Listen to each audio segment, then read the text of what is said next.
च्या तासिकेत कथा या साहित्य प्रकाराचा परिचय आपण करून घेणार आहोत. साहित्य म्हणजेच वाङ्मय. या साहित्यामध्ये वेगवेगळे प्रकार आहेत. कादंबरी आहे, नाटक आहे, कविता आहे, कथा आहे, हे वेगवेगळे प्रकार यात आहेत. त्यापैकी कथा या साहित्य प्रकाराचा आपल्याला अभ्यास करायचा आहे. आता कथेचा अभ्यास कशासाठी करायचा, तर कथा या साहित्य प्रकारातून आपल्या ठिकाणी भाषिक कौशल्ये विकसित होत असतात आणि त्यासोबतच व्यावसायिक संधीही आपल्याला उपलब्ध होतात. हा दृष्टिकोन ठेवून अभ्यास मंडळाने कथा हा साहित्य प्रकार आपल्या 12वीच्या पाठ्यपुस्तकात समाविष्ट केलेला दिसतो. मग कथा म्हणजे नेमकं काय हे समजून घेतलं पाहिजे. कथा म्हणजे गोष्ट, कहाणी, हकीकत असे वेगवेगळे अर्थ कथा या शब्दाचे आहेत. मूळ शब्द आहे कथ, त्यापासून तयार झाला कथा हा शब्द. कथ म्हणजे सांगणे, सांगणे, कथन करणे. कथा ही अगदी लहान मुलांपासून मोठ्यांपर्यंत सगळ्यांनाच आवडणारी अशी असते. तुमच्यापैकी बहुतेक जणांनी आपल्या आजी आजोबांकडून वेगवेगळ्या प्रकारच्या गोष्टी ऐकलेल्या आहेत, बरोबर आहे. त्या गोष्टी म्हणजे कथा. एक होता राजा, एक होती राणी. तर अशा पद्धतीच्या कित्येक गोष्टी तुम्ही लहानपणी झोपता झोपता आजी आजोबांकडून ऐकल्या असतील. ते गोष्टी सांगत होते आणि तुम्ही ह करत झोपी जात होते. मग हा कथा सांगण्याचा उद्देश काय होता, तर मनोरंजन, मनाचं रंजन करणे हा हेतू होता. आणि म्हणूनच तर ही कथा प्रत्येकाला आवडायला लागली. सांगणाऱ्यांना आवडू लागली, ऐकणाऱ्यांनाही आवडू लागली. पण कथेचा जन्म, कथेची निर्मिती ही मुळात मौखिक पद्धतीनं झालेली दिसते. मौखिक, मुख पासून मौखिक शब्द. मुख म्हणजे तोंड. म्हणजे असं की त्यावेळी कथा ही लिखित स्वरूपात नव्हती. मग मनुष्य समाज शिक्षण घ्यायला लागला, लिहायला लागला. तर या नंतरच्या काळात मौखिक स्वरूपाची मुळातली कथा लिखित स्वरूपात आली. लिखित स्वरूपात आलेली कथा साहित्यामध्ये अंतर्भूत झाली. म्हणून मग कथा या साहित्य प्रकाराचा आपण आता परिचय करून घेतला पाहिजे. तर पहा, कथा म्हणजे काय, तिचे हेतू काय. मगाशी मी बोललो मनोरंजन. पण मनोरंजन करणे हा केवळ एवढाच हेतू होता का? मौखिक स्वरूपात जेव्हा कथा होती तेव्हा तिचा मूळ हेतू मनोरंजन हा होता, हे मान्य करू.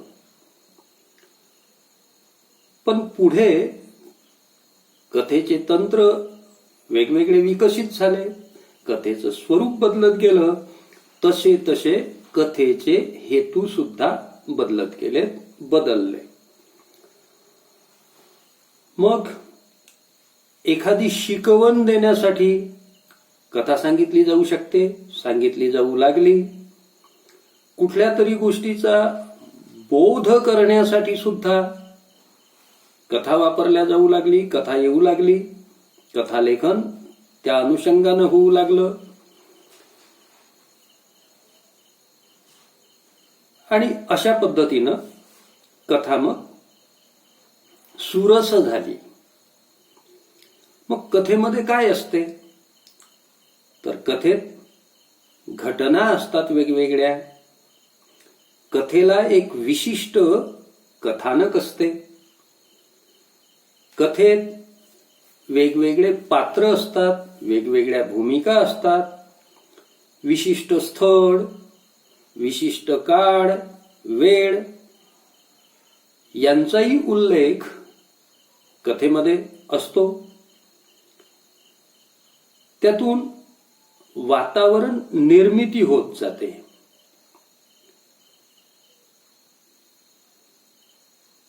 अशा पद्धतीनं कथा आपल्या समोर आलेली आहे साहित्यातून. आणखी महत्वाचं म्हणजे कथेला योग्य, उचित, कथेचा अर्थबोध करणारं असं शीर्षक सुद्धा असावं लागते. शीर्षकातून कथेत काय असू शकते त्याचा अंदाज वाचकांना येऊ शकतो. मग आणि त्यामुळे विचार करून कथेचं शीर्षक सुद्धा आपल्याला सुचलं पाहिजे, देता आलं पाहिजे, तसं ते दिलेलं असते. आपण या साहित्याचा, कथा या साहित्याचा परिचय करून घेण्यापूर्वी दोन्ही कथा शिकलो पाठ्यपुस्तकातल्या. एक शोध आणि दुसरी गढी. तर शोध या शीर्षकाबद्दल त्यावेळी मी बोललो होतो. गढी या शीर्षकाबद्दल ती कथा शिकवताना बोललेलो आहे, ते जरा आठवा. म्हणजे शीर्षक कसं असावं, अर्थपूर्ण असावं, ते तुमच्या लक्षात येईल.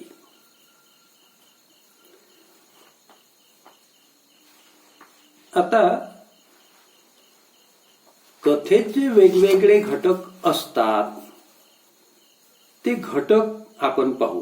कोणकोणते घटक आहेत, तर कथा बीज, दुसरा आहे कथानक, तिसरं आहे पात्र चित्रण, चौथं वातावरण निर्मिती, पाचवं आहे नाट्यमयता किंवा संघर्ष, सहावा घटक आहे संवाद आणि सातवा घटक दिलेला आहे भाषाशैली. हे 7 कथेतील महत्वाचे घटक आहेत. या घटकांच्या मिश्रणातून कथा फुलत जाते, आकारास येते, प्रभावी होते, परिणामकारक होते. म्हणून या प्रत्येक घटकाचा सुद्धा आपल्याला अभ्यास करणं गरजेचं आहे. मग पहिला घटक पाहू आपण कथेचा, कथा बीज. आता हे कथा बीज म्हणजे काय नेमकं, तर कथेत घटना हा अत्यंत महत्वाचा भाग असतो. कुठल्या तरी घटनेवर कथा असेल ना, तर घटना हा अत्यंत महत्वाचा भाग. मग कथेत जी मूळ घटना वर्णिलेली असते, चित्रित केलेली असते, रंगवलेली असते, त्या घटनेलाच म्हणायचं कथाबीज. आलं का लक्षात? कथेत विशिष्ट प्रकारची घटना असते आणि कथाकार, लेखक ती घटना आपल्या शैलीनं रंगवतात, तिला आकार देतात. कशाला आकार देतात? घटनेला. म्हणजे काय? आता त्या कथेतली जी मूळ घटना, ती मूळ घटना म्हणजेच कथाबीज होय. कथाबीज सकस असलं पाहिजे. म्हणजे सोपं उदाहरण, शेतकरी शेतात बी बियाणं पेरतात, तर ते जेवढं सकस, उत्तम, दर्जेदार, तेवढं पीक जोमानं येईल, फसल चांगली होईल. तसं हे या कथेतल्या बीजाचं आहे.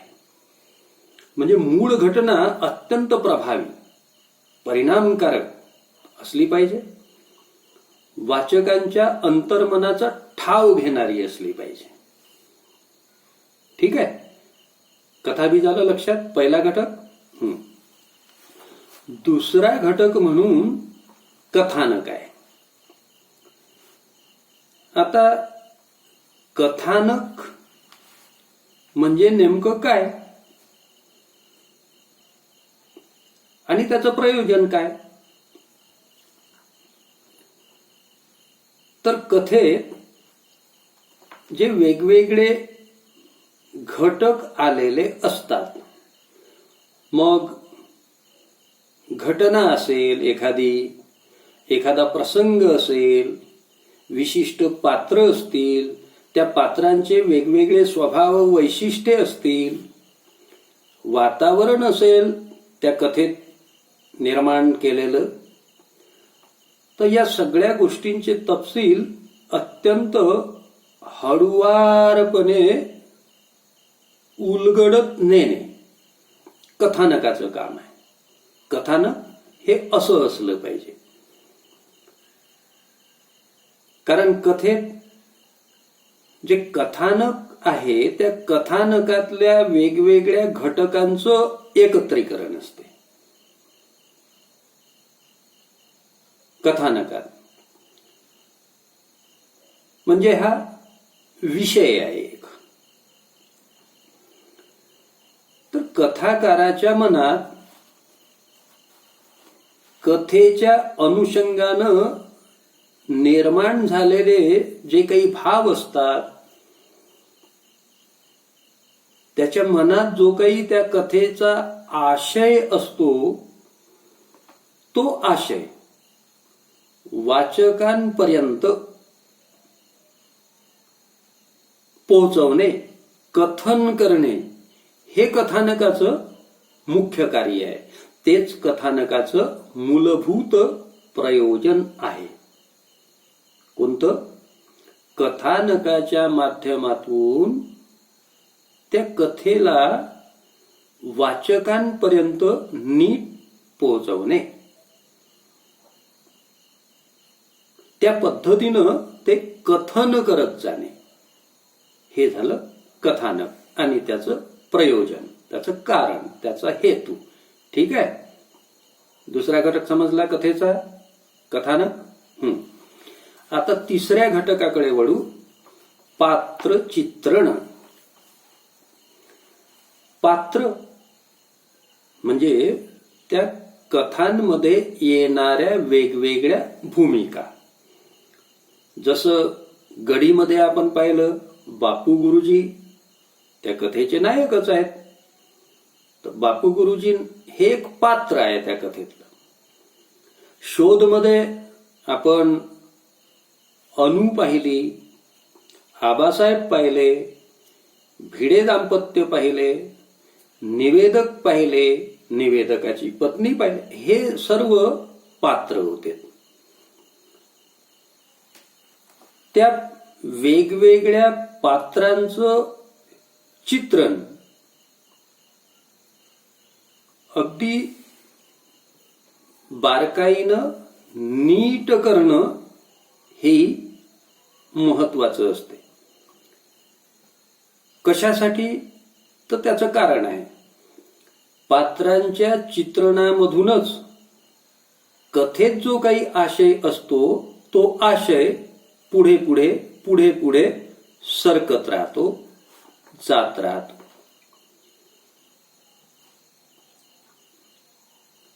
अर्थातच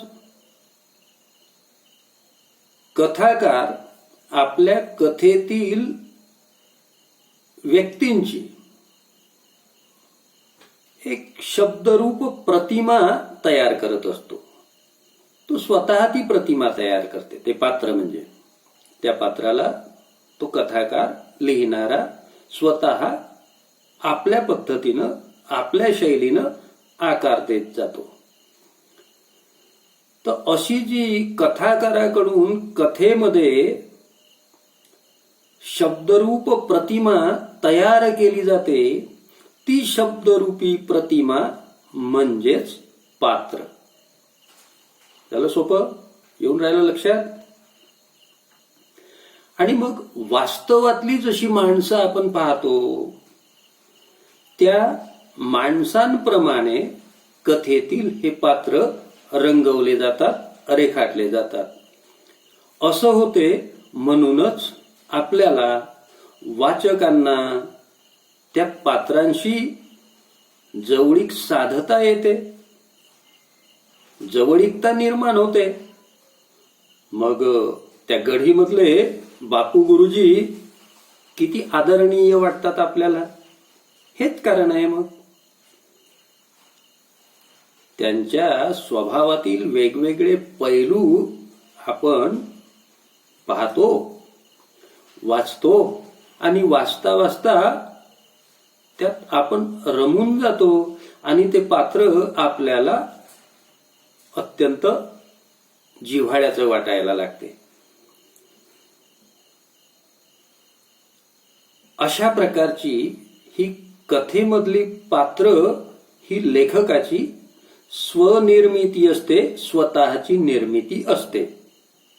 ते आपल्या कल्पनेच्या पातळीवर उत्तुंग प्रतिभेच्या साह्यानं त्यांना हवी तशी पात्र ते तयार करतात, साकारतात, कथानकातून रंगवतात. पात्रचित्रण, पात्र म्हणजे काय, पात्रांचं महत्व काय, हे समजलं आता यातून. मग पुढचा कथेचा घटक आहे वातावरण निर्मिती. तर कथेला स्थळ काळाबरोबरच सामाजिक, भौगोलिक, सांस्कृतिक, राजकीय इत्यादींनी युक्त असं वातावरण असते. हे कशासाठी? वातावरण निर्मिती करावी लागते. ती कशासाठी? तर या वातावरणाचा वाचकांवर परिणाम होतो आणि तो परिणाम होऊन वाचक त्या कथानकाशी समरस होतो, एकरूप होतो. म्हणून मग वातावरणाचा पट जितका सघन तितकी कथा सकस होते. म्हणजे कथा सकस होण्यासाठी, कसदार होण्यासाठी वातावरण निर्मितीची गरज आहे, हे आपण लक्षात घ्यायचं आहे. वातावरण निर्मिती हा कथेचा महत्वाचा एक घटक आहे. कशासाठी? कथेतील आशय, कथाच एकूण कशी सकस होण्यासाठी, दर्जेदार, उत्तम होण्यासाठी वातावरणाची निर्मिती गरजेची असते. पुढे पाचवा घटक आहे नाट्यमयता किंवा संघर्ष. आता कथेत संघर्ष असतो. गडीमध्ये पाहिला ना संघर्ष, आला का लक्षात? सत आणि असत प्रवृत्ती यामधला संघर्ष आहे तो. बापू गुरुजी हे सात्विक बाजूचे दिसतात तिथे सत आहे आणि त्यांना विरोध करणारे जे उचापती लोक पाहिलेत ते म्हणजे असत ही प्रवृत्ती आहे. ठीक आहे. त्या सत आणि असत मध्ये चाललेला संघर्ष किती सुंदर समर्पक उदाहरण देत देत योग्य पद्धतीचं वातावरण निर्माण करत करत प्रतिमा इंगोलेंनी शब्दबद्ध केलेला आहे. आणि मग ती कथा आपल्याला फार भावून जाते. भावली असेल तुमच्यापैकी अनेकांना. बरं, भावली हा जरा कठीण शब्द झाला नाही का? सोपं. आवडली असेल तर तीही कारण आहे. कारण संघर्षामधून नाट्यमयता निर्माण होते आणि संघर्ष हा त्या कथेला उत्कर्ष बिंदूपर्यंत पोहोचवते. कथा मग कळस गाठते, उंची गाठते.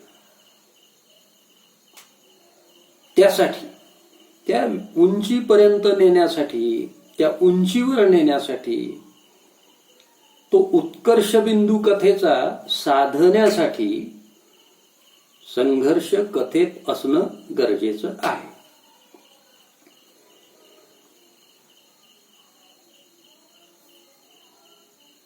आपलं साधं जरी उदाहरण घेतलं तर तुम्ही चित्रपट पिक्चर वगैरे पाहता तर त्याच्यात संघर्ष असला, फायटिंग बेटिंग, तर तुम्हाला ते फार आवडते की नाही?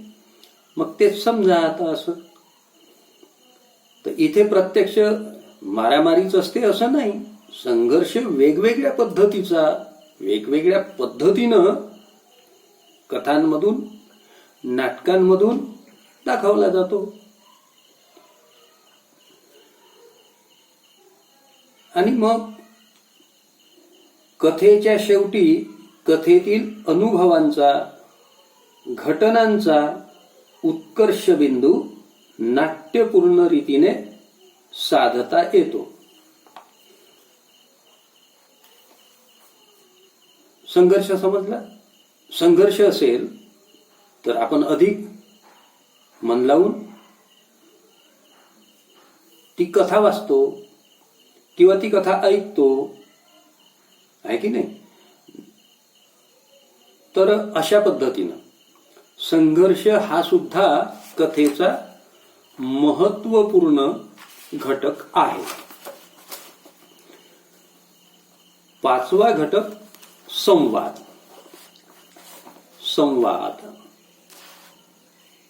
हे संवाद म्हणजे काय? तर वेगवेगळ्या पात्रांच्या तोंडी वेगवेगळे वाक्य दिलेले असतात ना, त्यांचं बोलणं, त्यांच्या तोंडी, कोणाच्या, त्या पात्रांच्या तोंडी दिलेले वाक्य, त्यांचं ते बोलणं म्हणजे संवाद. कथेतील हे संवाद आकर्षक असले पाहिजेत. वाचकांच्या भावविश्वाला स्पर्श करणारे असे असले पाहिजेत.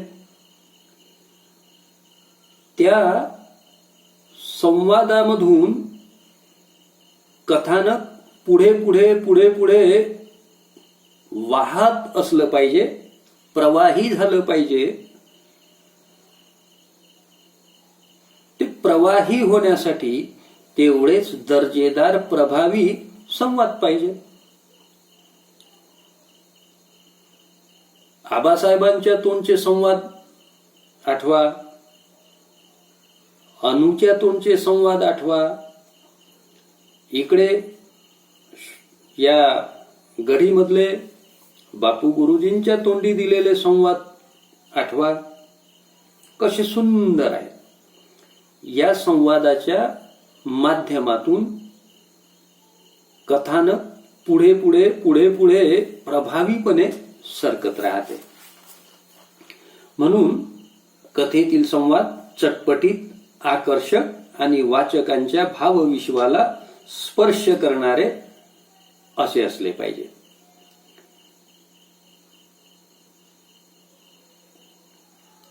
पात्र कसं आहे, त्या पात्राच्या स्वभाव धर्मानुसार, त्या पात्राच्या वृत्तीनुसार व जी काही परिस्थिती असते त्या परिस्थितीनुसार संवाद लिहिले जातात. आणि आणखी महत्वाचं म्हणजे या संवादांमध्ये एक विशिष्ट प्रकारची लय असते. म्हणजे काय की संवाद लयदार असावे लागतात.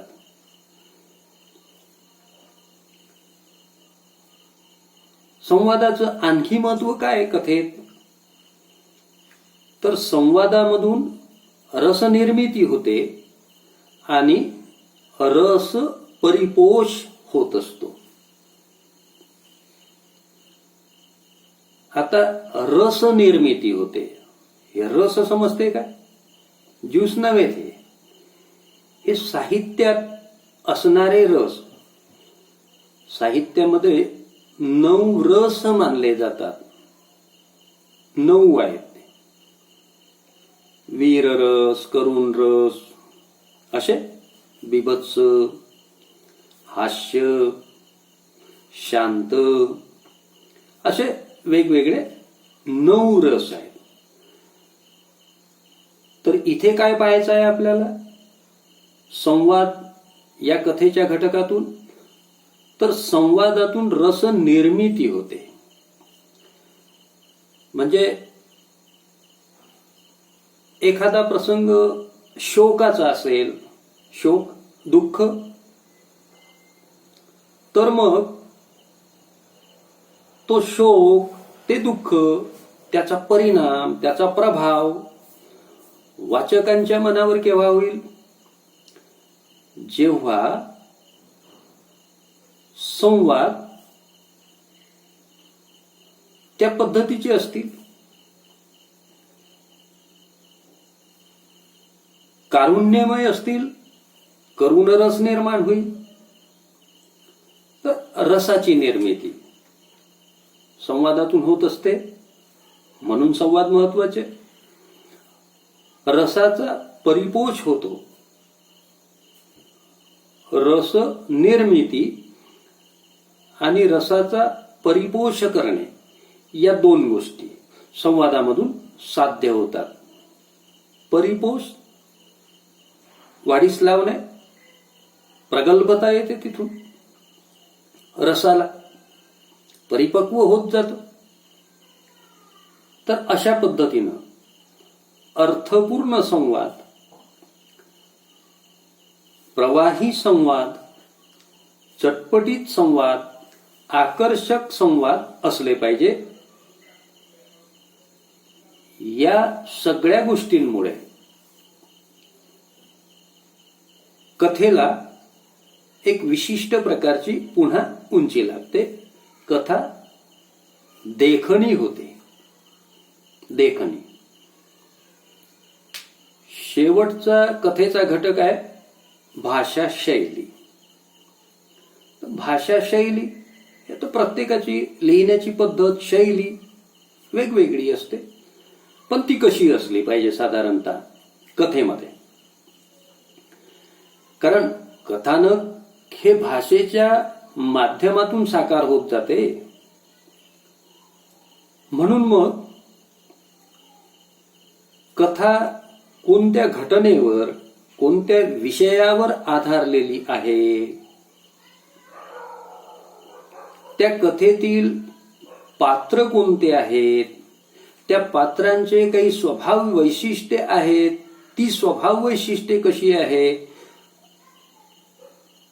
त्यानुसार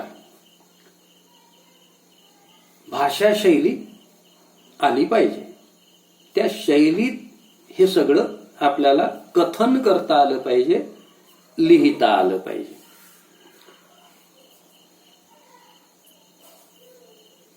कथाकार त्याचा दृष्टिकोन, त्याची अनुभव घेण्याची पद्धत जी काही असेल, यानुसार कथेची भाषा किंवा शैली तो वापरतो. आता गढीमधली भाषा शैली आपण पाहिली. वराडी गुरुजीच्या तोंडी दिलेलं जे काही संवाद आहेत, उचापतीवाल्यांच्या तोंडचे संवाद आहे, म्हणजे एकूणच जी कथा आहे, कथानक आहे त्या कथेतलं, हे सगळं एका वेगळ्या भाषा शैली लेखिकेनं मांडलं, प्रतिमा इंगोलेंनी मांडलं.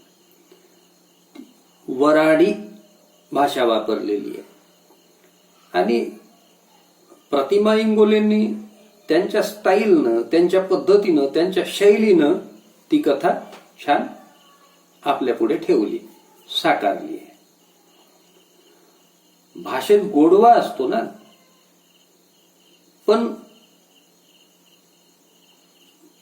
पात्र कशासाठी आलेलं आहे, त्या पात्राची एकंदरीत प्रवृत्ती, वृत्ती, प्रकृती कशी आहे त्याच्यानुसार त्याच्या तोंडी भाषा द्यावी लागेल. नाही तर मग विसंगत होऊन जाईल. विसंगत झालं तर आपल्याला म्हणजे वाचकावर परिणाम होणार नाही.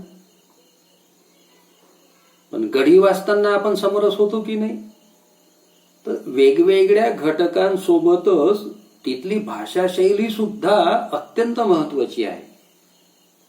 म्हणून मग ती कथा आपण आवडीनं वाचतो आणि छान कथा आहे असं आपण म्हणून जातो, कळत न कळत.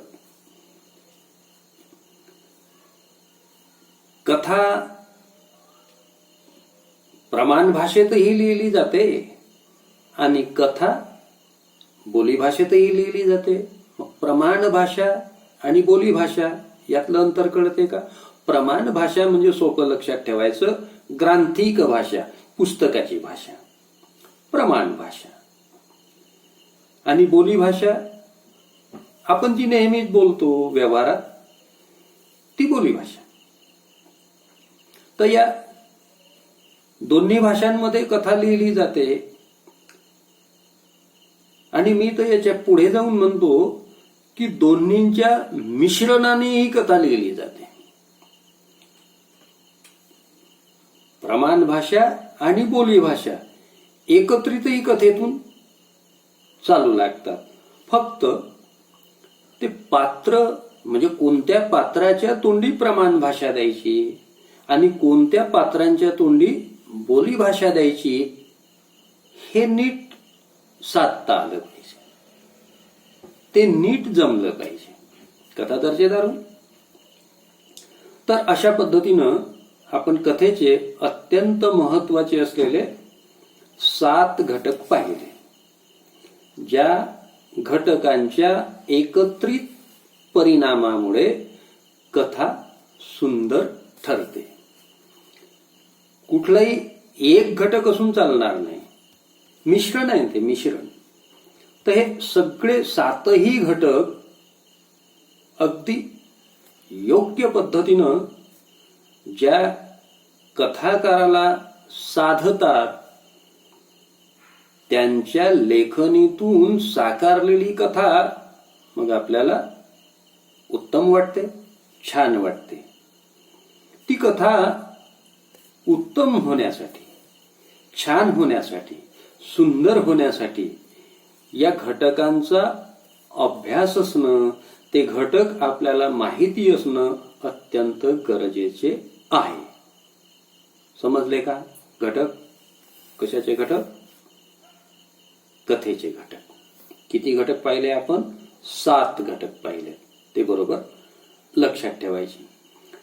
आता कथेची वैशिष्ट्ये काय आहे पुढचा मुद्दा आहे, तर तो मुद्दा आपण पुढच्या तासिकेत घेऊ. आजच्या तासिकेत आपण इथेच थांबूया.